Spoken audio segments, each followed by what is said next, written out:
Shikues të nderuar, përshëndetje, mirë se takohemi së bashku në një episod tjetër të emisionit Informohu edhe ti.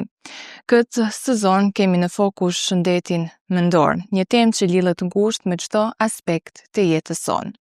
Duke qenë se këtë muaj është shënuar edhe dita ndërkombëtare e shëndetit mendor, sot do të ndalemi pikërisht tek rëndësia e kujdesit për mendjen, ndjenjat dhe qetësinë e brendshme. Shëndeti mendor nuk ka të bëjë vetëm me mungesën e problemeve, por me aftësinë për të jetuar në paqe me veten dhe për të përballuar sfidat që sjell jeta. Në studio kemi kënaqësinë ta kemi të ftuar psikologen Tereza Sinishtaj, me të cilën do të flasim për gjendjen emocionale të rinjve, për presionet e ditës, ndikimin e rrjeteve sociale, por edhe për sëmundjet e varësisë, një sfidë gjithnjë më prezent në shoqërinë moderne. Qëllimi ynë është të kujtojmë se kujdesi për mendjen nuk është dobësi, por forcë, dhe se bisedat e hapura janë hapi i parë drejt një jete më të qetë. Tereza, përshëndetje, faleminderit që edhe kësaj here keni pranuar ftesën tonë për të biseduar në lidhje me shëndetin mendor. Përshëndetje dhe faleminderit për ftesën. Në fillim, çfarë ne kuptojmë me shëndet mendor të mirë dhe pse është kaq e rëndësishme të flitet për të? Atëherë do dëshiroja që ta përshkruaja një njeri me shëndet mendor të mirë, që të jem me afër shikuese dhe me kuptueshme, në vend që të japim vetëm definicione të thata, me vend me duket që të jap një përshkrim më të detajuar. Çdo njeri në jetë përjeton ndjenja të ndryshme, siç janë ndjenja e gëzimit, hidhërimit, dëshpërimit, nervozizmat e ditore që na sjellen përreth, por ajo çfarë dallon një njeri i cili ka një shëndet të mirë mendor është mënyra se si ai e menaxhon dhe e ekuilibron gjendjen e tij emocionale. Pra kjo dallon një gjendje të mirë shëndetësore nga ajo e pa rregulluar. Pra, njerëzit me gjendje të mirë mendore janë të aftë të përballojnë të gjitha sfidat në jetë, të gjitha presionet shoqërore, të gjitha ndikimet, lodhjet, streset, të gjitha ato gjëra që e bëjnë të ndihen keq. Pra, është në gjendje që ti balancoj këto gjendje dhe të përgjigjet në mënyrë pozitive, gjithmonë duke kërkuar zgjidhje në jetë. Pra, jo duke u lodhur nga këto, duke u tërhequr, duke krijuar mendime të pavlefshme për veten e tij, por gjithmonë edhe në qoftë se ndonjëherë marrim kritika nga situata të ndryshme jetësore, në punë, gjithmonë një njeri me shëndet të mirë mendor përpiqet që kritiken ta përkthej në një përgjigje të mirë duke kërkuar zgjidhje ndaj situatave të ndryshme problematike. Si njerëzit të rritur, po ashtu edhe fëmijët apo të rinjt duhet të bëjnë mas pari një njohje të mirë emocionale nga vetja e tyre, ti pranojnë gjendjet e tyre emocionale dhe ti kuptojnë sepse nga na vijnë këto emocione, pastaj të bëjnë kontrollin e tyre dhe balancimin e tyre në raport me të tjerët. Pra kjo gjendje e dallon një njeri me gjendje mendore nga ai i cili e ka një gjendje të rënduar mendore, i cili përjeton frikë të vazhdueshme, kronike, ankth, depresion dhe nga mos menaxhimi i këtyre situatave, gjendja vazhdon të rëndohet duke krijuar pastaj edhe shregullime mendore siç janë depresioni i thellë, ankthi i vazhdueshëm, mendimet për vetlëndim dhe situata të palakmoshme, shpërthime emocionale e gjendje të ndryshme. Pra, një person me gjendje të mirë mendor është ai njeri i cili është produktiv në jetën sociale, gjen gjithmonë rrugë për zgjidhje. Pra, nuk është një person i cili nuk ka përjetuar emocione të ndryshme si hidhërimi ose boshllëku në gjendjen e tij emocionale ose emocione të këqija. Është një person i cili gjithmonë është në kërkim të zgjidhjeve, duke mos lejuar që të demotivohet, të shkojë drejt përdorimit të substancave të panevojshme siç janë alkooli ose përdorimi i hapave për qetësim ose duke përjetuar një stres që nuk mund ta menaxhoj vet. Në këtë rast kemi bën një thellim të gjendjes së rënd mendore dhe propozoj që çdo kush, nëse nga mos menaxhimi i këtyre gjendjeve të brendshme mendore, të orientohet specialistëve për të gjetur një zgjidhje më të lehtë për ta ruajtur shëndetin mendor në përgjithësi. Më bukur e shëruar kjo.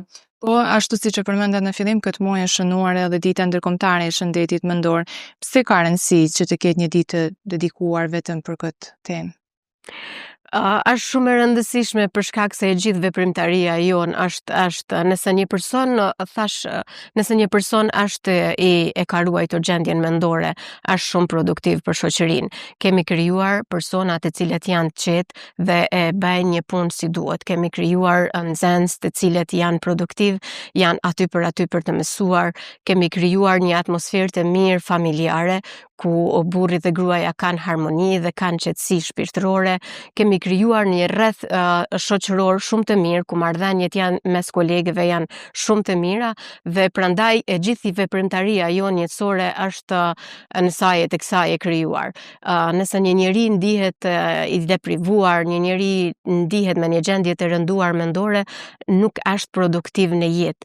Kemi krijuar njerëz të cilët janë jashtë rrjeteve shoqërore, janë njerëz të mbyllur, janë vetë njerëz që krijojnë gjendje të pakëndshme sociale, prandaj duhet t'i jepet një rëndësi e veçantë që të krijojnë një ambient sa më të mirë të jetës. Pra gjithë produktiviteti jonë sillet rreth gjendjes mirë mendore. Prandaj ka rëndësi të veçantë kjo gjendje dhe duhet secili të jetë i vetëdijshëm që të kujdesemi edhe për njëri tjetrin, të krijojmë edhe hapësira ku mund të bëjmë pra ruajtjen e personave dhe gjendjet shpirtërore dhe mendore në mënyrë që të jemi produktiv pra në jetën tonë sociale. Një njeri nuk mund të jetë, sepse shpesh herë dëgjojmë duke thënë se vetëm kujdesi ndaj vetit të ndihmon. Nuk mundesh, njeriu e ka predispozita sociale. Ne jetojmë në një rreth më të gjerë social ku duhet të ndërveprojmë me tjetrin patjetër. Nuk mjafton vetëm të ndihem vetë me veten mirë, por mjafton që të ndihem vetë me veten mirë, pastaj të japim edhe produktivitetin tonë në gjendjet tona, në marrëdhëniet tona sociale pra me të tjerët. Mirë, besoj kë është edhe mesazhi që kjo ditë të tentoj të përcjell apo jo të kemi marrëdhënie të Sigurisht. Mirë. Kur flasim për shëndetin mendor të rinjve, cilat janë disa nga shenjat e para që tregojnë se dikush mund të jetë duke kaluar një periudhë të vështirë emocionale apo psikologjike? Zakonisht për të rinjët, të parët janë ata të prindrit, ata të cilët vajnë re që gjendja mendore tek të rinjt një problem është duke ndodhur, pra duhet të jenë shumë vigjilent. Pastaj edhe shkolla, kujdestari i klasës, patjetër që edhe psikologët e shkollës janë ata të cilët vajnë re që problematikat të cilat i sjell një fëmijë janë alarmante për një gjendje të rënduar mendore. Por gjithsesi prindrit janë të parët të cilët vajnë re që një fëmijë është duke përjetuar emocione të rënda. Duhet të jenë empatik, të dëgjueshëm, të krijojnë hapësira ku një fëmijë të rrëfehet për gjendjen e tij emocionale dhe shpirtërore, të kenë një dëgjim aktiv. Në psikologji me terma dëgjim aktiv ndryshon prej dëgjimit të thjesht, pra të jem aty kur ai ka nevojë për të dëgjojmë situatat e tij, vështirësitë e tij dhe t'i japim kohë dhe zgjidhje problematika e tij. Pra një fëmijë nëse ka kaluar një periudhë kohe pa fjetur, gjumi, kujdesi ndaj gjumit është shumë i rëndësishëm për koncentrimin e fëmijëve pastaj për ditën e nesërme që është shkolla. Nëse një fëmijë ka kaluar një periudhë gjatë duke u marrë me lojnat elektronike, siç ndodh tash tek të rinjt që është një trend dhe një problematik mjaft serioze, kalojnë orë tëra para ekraneve të ndryshme dhe nesër është me sy të skuqur, bën problematik ndryshme në shkollë, shfaqet agresiviteti i lartë, kemi një rënje të motivimit për mësim, pra sjelljet pasigurta ndaj vetes, gjitha këto janë shenja të para të cilat na japin alarmin si nga pjesa e kujdesit prindëror, po ashtu edhe nga shkolla që të bëjmë kujdes dhe të merrem me gjitha këto problematika të cilat i sjell një fëmijë në shkollë, në institucion, në familje etj. Gjithashtu edhe kujdesi ndaj ushqimit, aktivitetet tjera gjithashtu ndihmojnë, aktivitetet me ushtrime, meditimi, muzika. Nxënësit mund të përdorin gjithmonë një fletore ku mund të shkruajnë ndjenjat e veta. Duke i shkruar ndjenjat e veta negative, ditën e tyre të lodhshme, dinamikat e veta, ata vëdësohen edhe për emocionet e tyre dhe në një farë mënyre bëjnë akumulimin e tepruar të këtyre emocioneve edhe e lirojnë përmes shkrimit, përmes muzikës, dhe ka shumë metoda tjera të cilat mund edhe t'i menaxhojnë këto emocionet e tepruara. Por gjithsesi familja, një shok, një bisedë me një shok ose një shoqe të ngushtë, kujdestar të klasës, edhe psikologët të shkollave janë ata të cilët mund t'i japin ndihmë në këto raste. Do thotë kjo është si duhet të reaguar përpos dëgjimit aktiv, duhet drejtuar psikologëve. Patjetër, nëse një fëmijë nuk ka arrin që vetë të bëjë rregullimin e ditës tij, për shembull të bëjë një planifikim të mësimeve, presionet e notave janë ato që japin shqetësime maksimale te fëmia, sepse ata nëse nuk e kanë menaxhuar kohën siç duhet, kanë planifikuar nga radhitja e lëndëve mësimore me të vështira deri te ato me të lehta, kanë planifikuar ditën para ekraneve që ekranet e tyre të bllokohen, për shembull përdorimi i teknologjisë në mënyrë dobishme, që të qëndrojnë para ekraneve për një copë kohë, por pastaj ekrani i tyre të bllokohet, të vendosin timer, të vendosin fletushka, fleshka aty ku mund t'i shohin shkrime, për shembull se kjo është lënda e parë, prioriteti i parë, oraret e tyre të caktuara.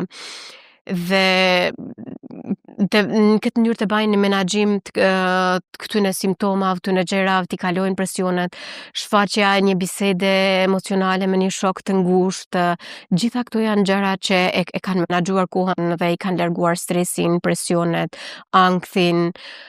Ne gjatë punëtorive që kishim me adoleshentet, provuam që të sjellim gjëra praktike, pra menaxhimin e ankthit, stresit, presionit, menaxhimin e ekraneve dhe gjitha këtyre gjërave në mënyrë praktike, me luajtjen e rolit të fëmijëve se si mund bullizimeve sociale, që edhe këto janë shumë të dëmshme për fëmijët. Pra, gjitha këto kemi ofruar që në mënyrë praktike fëmijët të mësojnë metoda që të lirohen nga ankthi, adoleshentët të lirohen nga ankthi, duke përdorur teknikat e frymëmarrjes, ku duhet të drejtohemi për ndihmë nëse vetë nuk mund ta bëjmë rregullimin e këtyre gjërave. Jemi munduar që në mënyrë praktike t'i japim kohje gjitha problematikave të ndryshme. Pra mos të jenë vetëm të orientuara ka vetvetja fëmijëve, adoleshentëve, por gjitha këto teknika, të gjitha këto metoda, të gjitha këto opsione të ndryshme t'i shfrytëzojnë në mënyrë praktike edhe lehtësuese për ta. Përveç atij presionit shkollor, mendoni se ka një ndikim edhe perfeksionizmi ose krahasimi në rrjetet sociale në shëndetin mendor të rinjve? Sigurisht që ka një dobi të keqe nëse bëhet krahasimi, sepse ajo ndikon drejt përse drejti në formimin e identitetit të adoleshentit. Dhe ne dim se formimi i identitetit në atë moshë ka një rol vendimtar me formimin e personalitetit të mëvonshëm. Nëse një fëmijë vazhdimisht kërkon jo, por bën krahasimin me shokët e tij, aty krijohet një gjendje pa kënaqësie, domethënë ulet vlerësimi sepse unë nuk mund të jem si shokët e mi, nuk mund të kem gjitha gjërat ekonomike, materiale siç kanë shokët e mi, pastaj dukja jashtme fizike, mënyra se si duken, se si paraqiten ata para shokëve, patjetër që ndikon në mënyrë negative në formimin e imazhit apo identitetit tyre, që ma vonë do t'jetë vendimtar për jetën e tyre dhe zhvillimin marrëdhënie sociale me botën e jashtme. Po nga përvoja juaj, keni vënë re një rritje të rasteve me ankth apo depresion në vitet e fundit dhe pse mendoni se ndodh kjo? Mendoj se dinamikat e shpejta të jetës kanë sjellë që ankthi të jetë shumë i rritur, sepse gjërat ndodhin aq shpejt dhe njerëzit nuk kanë edhe kohë që t'i kushtojnë rëndësi vetes tyre. Pra t'i japin me shumë prioritet vetes, kohës së lirë dhe gjërat që i bajnë mundi mirë, por duke u fokusuar vetëm në arritjet, në lëvizjet e shpejta dinamikës së jetës, domethënë kjo gjë ka bërë që si të rinjt po edhe të rriturit të krijoj ankth, stres dhe depresion. Dhe mendoj që po kohëve të fundit jashtëzakonisht është bërë një rritje më e madhe e ankthit dhe situatave stresuese për shkak të shpejtësisë dhe dinamikës së jetës në përgjithësi. Përmendet pak më herët që ai roli i prindrit prindrit kanë një rol të madh tek fëmijët, po sa rëndësi ka komunikimi i sinqert në familje dhe si mund të bëhet ai më i hapur për të folur ndoshta edhe rreth emocioneve të tyre se si ata ndihen. Unë çdo herë kam folur se prindrit janë një model për fëmijët e tyre. Dhe nëse ky model i prindërve nuk është bërë në familje, nuk është bërë për shembull biseda hapur në mënyrën se si ndihen ata si prindër në zgjedhjen e situatave të tyre, fëmijët nuk mund të krijojnë një model për veten e tyre dhe pranimin e gjendjeve emocionale. Pra në rend parë duhet bëhet pranimi i emocioneve. Është fakt se ndihem vetë në një gjendje të tillë. Pastaj menaxhimi dhe ballancimi i këtyre emocioneve. Prindrit për shkak se besoj se shumica tash janë në puna të ndryshme dhe patjetër se dinamikat e jetës sjellin presione në punë, po ashtu edhe angazhimet familjare dhe gjendje sigurisht që shkaktojnë lodhje të ndryshme, nervoza të ndryshme, herëherë edhe ankth e presione të punës të tepruara, dhe nëse ky model, nëse prindrit nuk flasin para fëmijës në mënyrë të hapur, se unë ndiem këtë gjendje, kërkoj hapësirën time, jam nervoz për shkak se kam presion shumë punë. Shpjegimi i këtyre gjendjeve para fëmijëve, domethënë tek familja është në përgjithësi ajo modeli i cili jepet edhe fëmijës dhe pastaj fëmia nëse ka situata të veta të pasgjithshme në jetë, konflikte me shok, gjendje emocionale, presionet notave, nuk mund të bëj një sipërfaqe, një nxjerrje të këtyre emocioneve në prani të prindërve dhe nuk kemi një komunikim konstruktiv pastaj në këtë lloj gjendje, sepse asnjëherë prindi nuk ka fol për gjendjet e veta dhe gjithaj ka mbaj për veti. Nuk mund të kërkojmë pastaj edhe prej fëmijës që fëmia të jetë aq i hapur ndaj këtyre gjendjeve. Prandaj kërkoj që njerëzit në përgjithësi për shëndetin mendor, për gjendjet e veta mendore, të jenë më të sinqert, pra të flasin për gjendjet e veta dhe mos të shohin këtë gjë si një dobësi, se unë ndihem e mërzitur, nuk kam dhënë maksimumin tim në këtë situatë për shkak se nuk më ka mjaftu koha, jam ndije mërzitur për shkak një aktiviteti tjetër ose gjëra të ndryshme, pra ti pranojmë gjitha emocionet tona duke i sjellur përpara fëmijëve dhe ata të marrin një model pastaj që të shfaqin edhe mënyrën e vet, të sinqert kur kanë situata të tilla. Po cili është roli i miqësive të shëndetshme dhe i asaj mbështetjes sociale në mirëqenie mendore të rinjve? Ka shumë rëndësi, sepse gjithmonë në jetën tonë ndodh që një shok është shumë i afër për neve. Nganjëherë me shumë adoleshentat dhe fëmijët për situata të ndryshme, presione të ndryshme, janë të hapur ndaj shokut ose ndaj shoqes sesa ndaj prindërve. Prandaj është shumë e rëndësishme edhe të bëjmë një përzgjedhje duhur të shokut dhe të shoqes. Dhe shoku ose shoqja të jetë sinqert me ne kur ne të shfaqim gjitha këto presione, gjitha këto emocione, gjitha vështirësitë të cilat na paraqiten në jetë dhe të jetë përkrahase e jona.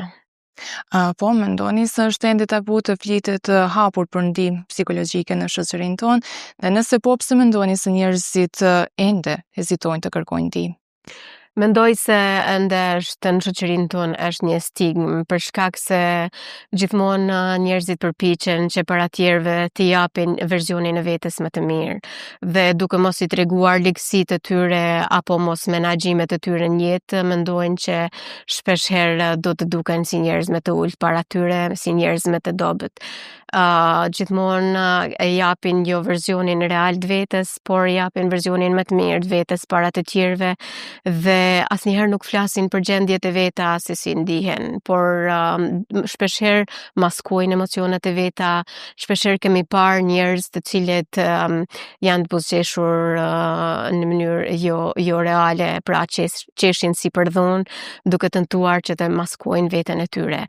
Pra është një presion i brendshëm i cili bëhet që të përshtatet gjendjes jo reale, që në fakt ti je një gjendje të rënduar dhe po provon të paraqitesh si versionin më të mirë të vetes tande. Kjo gjë është e besoj që është ende stigmë. Dhe gjatë punëtorive të mia me adoleshent kam parë që për shumë tema janë ende tabu dhe është shumë e vështirë që të sjellim gjendjet përpara të tjerëve, të flasim në mënyrë publike. Pra, e dim se çfarë është gjendja e shëndetit mendor, por asnjëherë nuk e flasim saktësisht si është. Dhe çfarë mund të bëhet në lidhje me këtë? Po një edukim I tillë që në mosha të vogla, që në moshën shkollore, vëdësimi për emocionet, cilat emocione I ndjejmë, pranimi I vetes tonë, I gjendjes tonë emocionale, pastaj provimi I menaxhimit emocioneve tona. Pra asnjëherë nuk flasim për mënyrat se si ndihemi në realitet, nuk provojmë që fëmin ta pyesim mënyrën se si ndihet kur është edhe në moshë krejt vogël. Në këtë rast do të doja të thoja se në plan programin tonë edhe në kopsht aty ku punoj unë është futë çështja e emocioneve dhe empatisë, është futë si temë që të trajtohet pra që në mosha shumë vogla, në mënyrë që gradualisht bëhet një edukim I tillë. Pastaj të përcjellet edhe në shkollë që të bëhet kërkoj që edhe nga institucionet pra të bëhet të jepet hapësirë më tepër rreth këtyre gjendjeve, pra rreth emocioneve, t'i bëhen punëtori të tilla nga profesionistët, nga pedagogu I shkollës, nga psikologu I shkollës dhe deri në gjimnaz.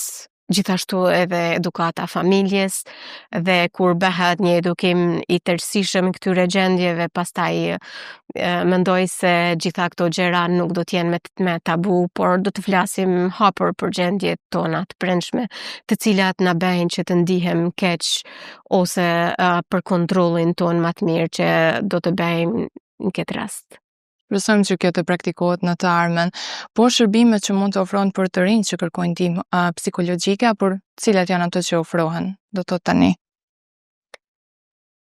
Shërbimet zakonisht nëse kemi gjendje jo të rënduar mendore psikologjike, janë shërbimet psikologjike të cilet përdorin metoda të ndryshme për vetrregullimin emocional, për shkarkimin e ankthit dhe depresionit, përdorin metoda të veçanta kognitive, behaviorale, psikoterapia ndihmon shumë, pra janë metoda të veçanta të cilet japin ndihmë, profesionistët gjithsesi janë ata të cilet japin ndihmën e duhur, por edhe nëse gjendja jonë kemi pra depresion kronik të vazhdueshëm, kërkohet që të marrim ndihmën edhe psikiatrave dhe nëse gjendja është vërtet e rënduar për ku kemi raste që kemi edhe deri te vetë lëndimi I personave, patjetër që të marrin ndihmë te psikiatrat edhe me terapi qetësuese. Por ekziston mjaft mbështetje profesionale këtu në vendin tonë, duke qenë se vetë ju jeni psikologe. Besoj që ekzistoi dhe ka kuadra mjaft përgatitur për të dhënë ndihma në këtë raste.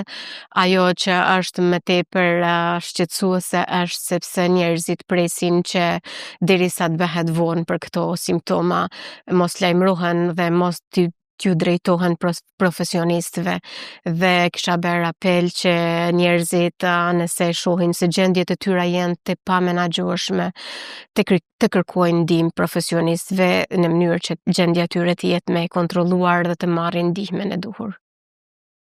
Mirë, po duke folur për shëndetin mendor, shpesh nuk mund të ndajmë nga një tjetër problem që prek gjithnjë më shumë të rinj, do të thotë varësitë. Kur mendja është e lodhur, e stresuar apo e pasigurt, njeriu shpesh kërkon një mënyrë për t'u qetësuar dhe mund të shfaqet këtu edhe rreziku I varësisë. Prandaj dëshiroj që të ndalemi edhe tek kjo temë që lidhet ngushtë me atë që folëm deri tani. Dua të mësoj nga ju se cilat janë format më të zakonshme të varësive që po përhapen tek të rinj sot. Format më të zakonshme të varësive janë varësia nga teknologjitë, nga lojrat digjitale, online, grupore, të cilat bëhen dhe të cilat janë shumë të rrezikshme për të rinjt. Përdorimi I nikotinës, vejpave, cigareve, gjithashtu përdorimi edhe I alkoolit. Këto janë gjendjet më të zakonshme të cilat krijojnë edhe varësmëri tek të rinjët. Përdorimi I rrjeteve sociale gjithashtu bën një varësmëri dhe këto janë format më të zakonshme të cilat krijojnë varësmëri dhe të cilat japin dëmtim të personaliteteve tyre. Ka një moshë ku rreziku për të zhvilluar varësi është më i madh? Po gjithmonë moshat e vogla krijojnë varësi më të mëdha ndaj këtyre që i përmendëm më lart, duke qenë se edhe vedia e tyre është më e vogël. Pra edhe mënyrat e përballimit janë më të pakta dhe stresi dhe ankthi janë edhe më të larta. Duke qenë se kanë frika të mëdha për përballimin e këtyre gjendjeve, domethënë edhe varshmëritë janë më të larta. Por si vjen deri tek varësia? Do thotë, a mendoni se është kur ndoshta dëshirojmë të largohemi nga një problem, apo si vim deri tek varësia? Deri te varësia vim në qoftë se vazhdojmë e përsërisim një gjendje të vazhdueshme. Pra, duke ikur situatave të palakmueshme, nga stresi, nga emocionet e tepruara, pra të i kalojmë në vese të ndryshme, siç janë mendojmë që në qoftë se duke ikur nga stresi, nga emocionet e shumta, nga dinamikat, nga presionet shoqërore të grupeve, përdorimi i hapave qetësues pra na ndihmon. Dhe çka është më e keqja është se përdorimi i këtyre terapive qetësuese, i alkoolit, i duhanit, i substancave jo të mira, përdorimi i lojrave, domethënë merren pa u konsultuar me persona të cilët mund t'i japin ndihmë. Zakonisht barnat merren barnatore pa i lypër këshillat e profesionistëve ose pa ju drejtuar mjekut që të jap hapat e duhur. Në këtë rast, duke ikur një situatë, shkojmë e rendojmë një situatë tjetër. Pra, duke i lënë situatat se tash pa menaxhueme që janë çdo kush në jetë, thash edhe më herët, përjeton situata të tilla si ndjenja të pakënaqësisë, përjeton hidhërim, frikë, panik, pra këto janë situata zakonshme. Po në qoftë se nuk i menaxhojmë dot këto situata, pra situata vjen e rëndohet dhe thellohet. Dikush vazhdon me gjendje kronike depresionit, të ankthit, të stresit, dhe dikush tjetër i qaset veseve të ndryshme që janë të këqija, siç e përmenëm përdorimi i alkoolit, përdorimi i cigareve, përdorimi i lojrave digjitale dhe përdorimi edhe i hapave të cilët çojnë varshmëri. Dhe si mund të dallohet varësia në fazat e hershme para se të bëhet një problem serioz?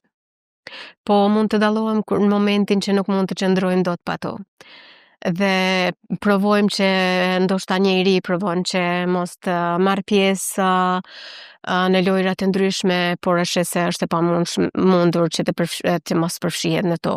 Njëri provon që të kontrollojë emocionet e tij, por prap shfaq emocione të vrullshme, shfaq negativitet në shoqëri, pra agresivitet, rrahje, situata të ndryshme, situatat dalin jashtë kontrollit. Në momentet që situatat dalin jashtë kontrollit tonë, ne shohim se kem të bëjmë me varshmërinë ndaj situatave tjera të cilat i përmena.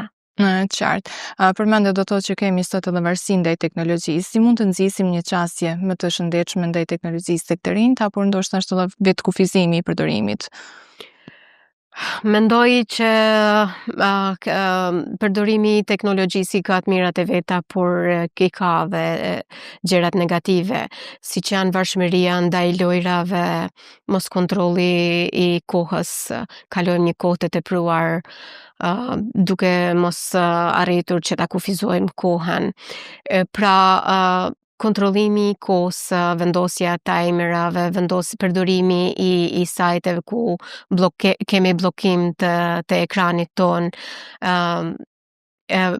edhe një prioritet situata tona të cilat janë më të rëndësishme, dhe dalja nga situata në qoftë se të rinjt kanë krijuar grupe të lojrave të cilat nuk mund të largohen prej grupit, dhe në qoftë se me orë tëra duhet të rinjt që të merren me ato lojra, të krijojnë strategji të cilat të ndihmojnë që të dalin nga ato situata. Në qoftë se loja bëhet në grup, të japin kohë të prerë, unë mund të qëndroj me shoqëri për kaq orë në këto lojra, por nuk pas kësaj ore, për shembull, të japin afate të caktuara dhe të japin kufizim pra vetes, të caktojnë të caktojnë kufit vetes. Një jo e imja do të thotë respektimi yti.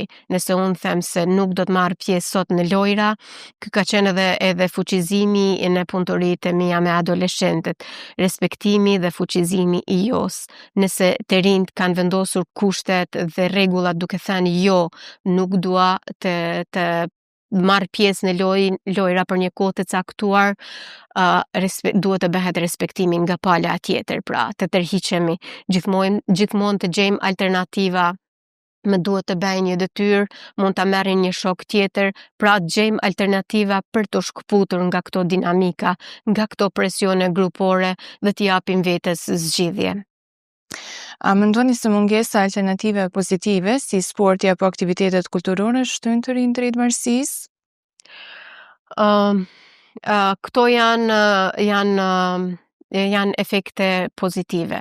Këto ndihmojnë që të mbushin kohën e fëmijëve, të adoleshentëve dhe të njerëzve në përgjithësi.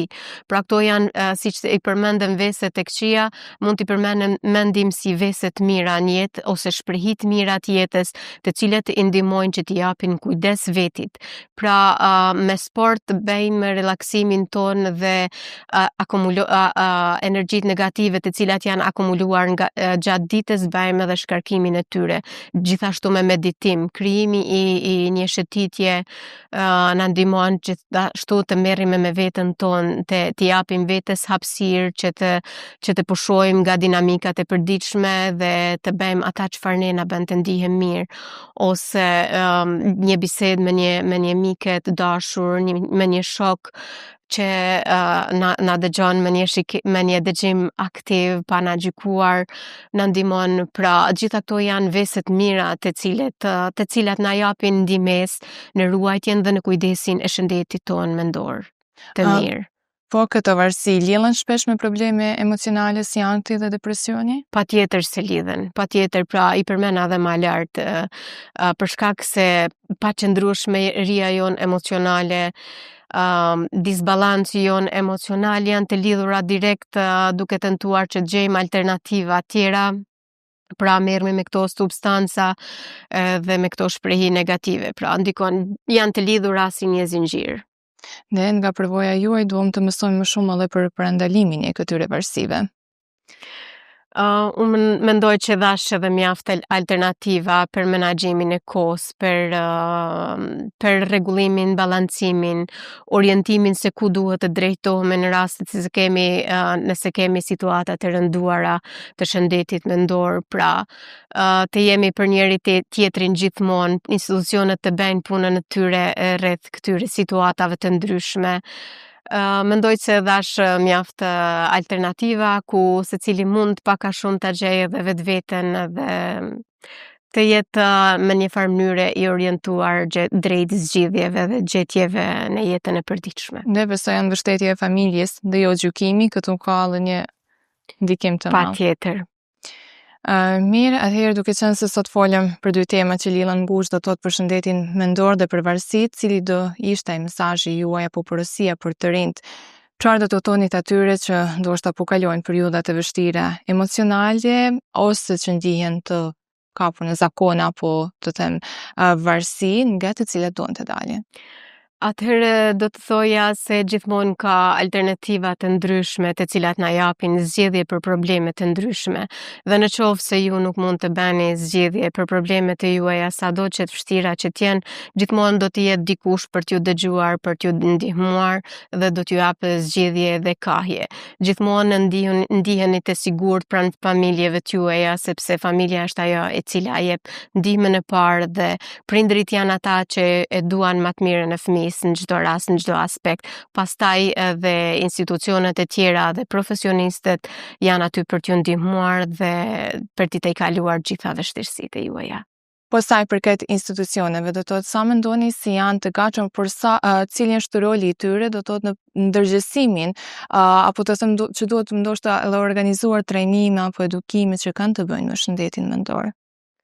Mendoj se institucionet tashme e kanë bërë si traditë që të bëjnë edhe trajnime të ndryshme aty ku është shumë e rëndësishme në moshën e adoleshentave.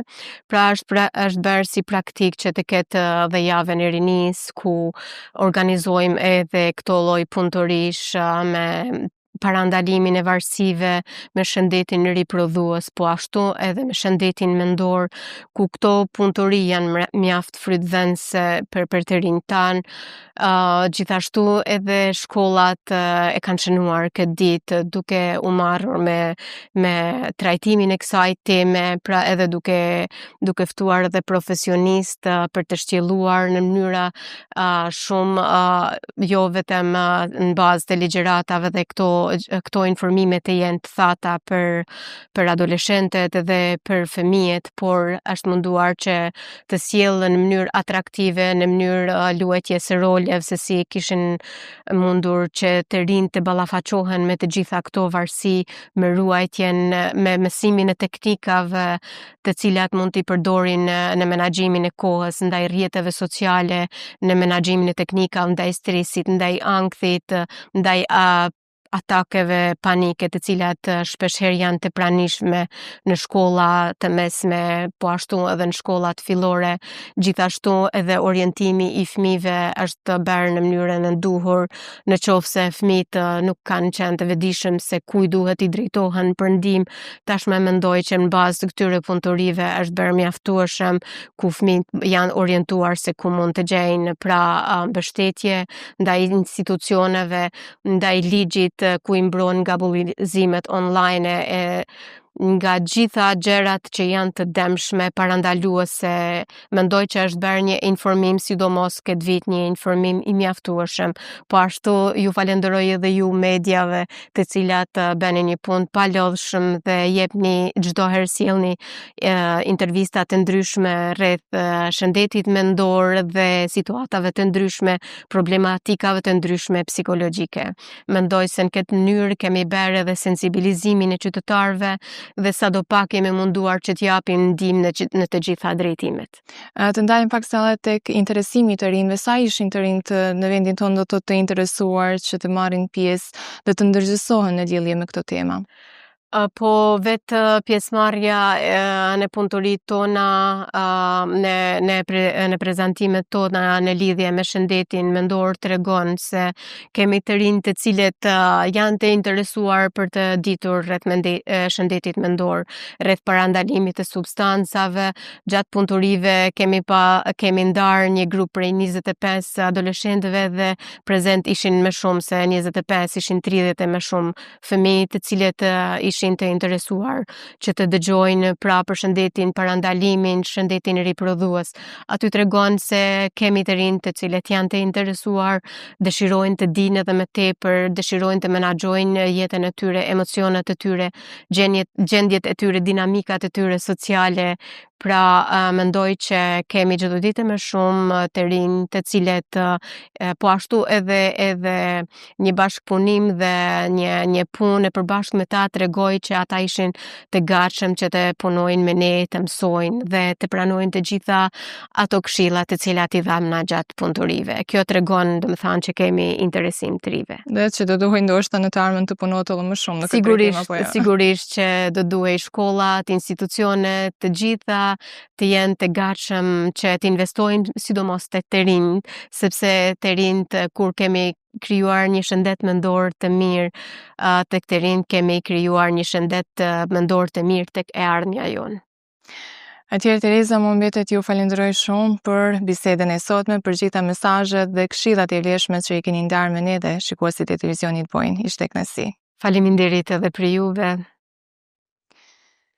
Shëndeti mendor dhe varësitë janë tema që na prekin të gjithëve. Prandaj të mos i injorojmë, por t'i trajtojmë me kujdes dhe dashuri.